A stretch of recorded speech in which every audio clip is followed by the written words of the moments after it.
Hello everyone, সবাই কেমন আছো? আশা করি ভালো আছো। তো আমার হাতে দেখতে পাচ্ছ কাল থেকে ধরে আনা সদ্য টাটকা মাছ। দুপুরের জন্য মাছ থাকলে তো কোনো কথাই নয়, দুপুরটা পুরো জমে যায়। দেখো, তোমাদের সাথে কথা বলতে বলতে আমার মাছ কাটা ধোয়া পরিষ্কার হয়ে গেছে। কড়াই সর্ষের তেল দিয়ে আমি কিছুটা শুকনো লঙ্কা ভেজে তুলে রাখবো। ওই তেলে কেটে রাখা মাছগুলোকে আমি ভেজে নেব। মাছগুলো ভাজা হয়ে গেলে মাছগুলো আমি তুলে রাখবো। এই পর্যন্ত যদি আমার ভিডিওটা দেখে থাকো, তোমার কাছে একটাই রিকোয়েস্ট, ভিডিওটাকে লাইক করে একটা কমেন্ট করে পাশে থাকবে। আর হ্যাঁ, ভিডিওটা কেমন হয়েছে অবশ্যই অবশ্যই কমেন্টে জানাবেন। ওই তেলে কিছুটা পেঁয়াজ ভেজে তুলে রাখবো আলু ভর্তার জন্য। আর হ্যাঁ, আমার ভিডিওটা কোথা থেকে দেখছো অবশ্যই বলে যেও। ওই তেলে আমি কেটে রাখা টমেটোগুলো দিয়ে দেবো। টমেটো কিছুটা সেদ্ধ হয়ে গেলে আমি ওই টমেটোতে বেটে রাখা সর্ষে বাটাটা আমি দিয়ে দেব। সাথে হলুদ জিরে লঙ্কা গুঁড়ো দিয়ে আমি কিছুটা কষিয়ে নেব।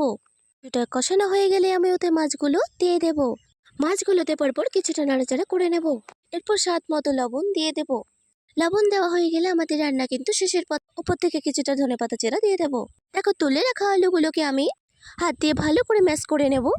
ভেজে রাখা শুকনো মরিচ, ভেজে রাখা পেঁয়াজ, উপর থেকে কিছুটা সর্ষের তেল দিয়ে লবণ আর ধনেপাতা নিয়ে মেখে নেব। অলমোস্ট আমাদের আলু ভর্তা রেডি। দেখো কত সুন্দর